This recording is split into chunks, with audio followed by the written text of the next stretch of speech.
Հայաստանի անկախության 22-ամյակի առիթով Եռաբլուր Պանթեոն էին այցելել Հայաստանի ու Լեռնային Ղարաբաղի նախագահները, ամենայն հայոց կաթողիկոս Գարեգին II-ը, Արցախի թեմի առաջնորդը, օրենսդիր, գործադիր մարմնի ուժային կառույցների ղեկավարներ ու տարբեր բարձրաստիճան պաշտոնյաներ։ Վազգեն Սարգսյանի, Զորավար Անդրանիկի շիրիմներին ու Ղարաբաղյան պատերազմի զոհերի հիշատակը հավերժացնող կոթողին ծաղիկներ ու ծաղկեպսակներ դնելուց հետո լրագրողներից հաջողվեց զրուցել մի քանի պաշտոնյաների հետ։ Ազգային ժողովի նախագահ Հովիկ Աբրահամյանից հետաքրքրվեցինք, Մաքսային միությանն անդամակցելը չի ստվերում արդյոք Հայաստանի անկախությունն ու ինքնիշխանությունը։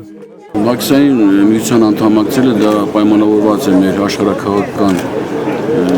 իրողություններից եւ բխում է մեր պետության շահերից։ Չի ստվերում անկախությանը, ինքնիշխանությանը։ Իսկ ինչպես եք վերաբերում, որ հենց այսօրով անգամ բողոքի ակցիա կա, ոմանք անգամ ասում են, հնարավոր է վերջին անգամ ենք նշում անկախության։ Երբ է եղել մի քայլ, մի համաձայնություն, մի պայմանագիր, որ մեր ազգը եղել է միասնական, միշտ եղել են այլ մտածելակերպ ունեցող քաղաքացիներ, քաղաքական ուժեր, բայց մեծամասնությունը կարծիքով դժգոհ չէ Մաքսային միության անդամակցելը։ Ընդդեմ Մաքսային միության անդամակցության ընթացող բողոքի ակցիաները խոսում են այն մասին, որ նորմալ պետություն են կառուցում, որտեղ յուրաքանչյուրն իրավունք ունի արտահայտել իր կարծիքը, Եռաբլուրում լրագրողների հետ զրույցում ասաց ոստիկանապետ Վլադիմիր Գասպարյանը։ Որ մեծ գերտերությունները միշտ ունենում են իրենց շահերը։ Եվ այս օրինակը բացառություն չի։ Գերտերությունների բարագաներում ենք ընդհանրապես մի համեստ պետություն ենք։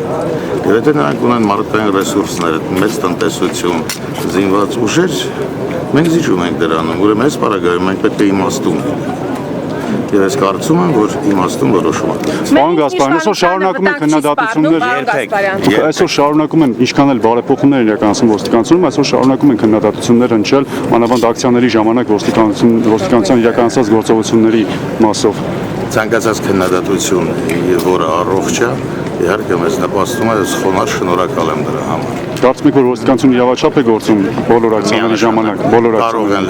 կարող են լինել բացառություններ, եւ այդ բացառությունների պայմաններում ոստիկանությունը շատ խիստ է իր աշխատակցի նկատում։ Պարոն Գասպարյան, դուք խոստացել եք կազմակերպել բոլոր նրանց արտակախ ովքեր հարցեր այդունով կլուծեն, բայց ձեր այդ հայտարարությունից հետո դարձյալ կրակոցներ են հնչում մարզերում։ Կրակոցներն անդադար շարունակվելու են, քանի դեռ ամբողջ հասարակությունը դա չի ընդունում, որ դա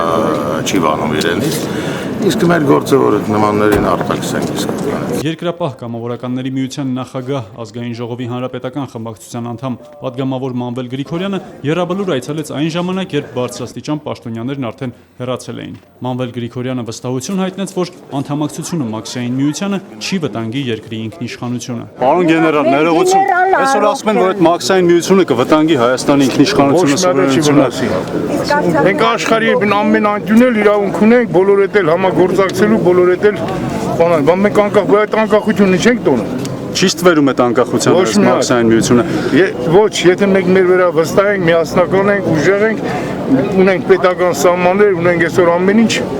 չի պետք ունասի։ Ինչու Եռաբլուր այցելեցիք քաղաքական էլիտայի գնալուց հետո միայն։ Հարցին Մանվել Գրիգորյանը մատնացույց անելով իր շուրջը հավաքված ժողովրդին ասաց. «Իմ քաղաքական թիմն էլ սա է» ու հավելեց. Երկրապահի ես վարչության նախագահն եմ, աղջիկ ջան։